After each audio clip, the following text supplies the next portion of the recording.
Pirang persona arestado sa magkasuway na operasyon kontra iligal na pagsusugal sa syudad ni Naga. Uyan report. Nasa 4 na persona ang napasakamot kan mga otoridad makalis madakop na nagsasagibunin iligal na sugal sa barangay Tabuco, Naga City.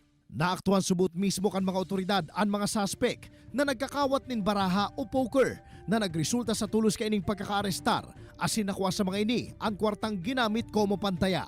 Sa ngunya, nasa kustodiya na kan Naga City Police Office ang nasambitan ng mga persona para sa mananigong disposisyon.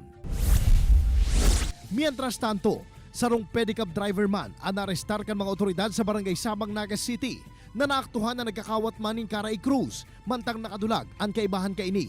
Nakumpiskar digdi ang bet money na pigamit sa sugal.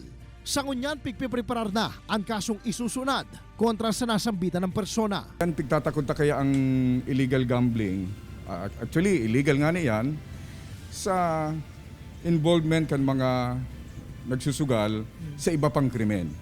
Kasi igwa kitang naaraman na igwang nagsusugal na involved sa droga, igwang nagsusugal na involved sa harabunan. Kaibanan si Carlo Abunita, Jesse Cruzat, Balitang Bicolandia.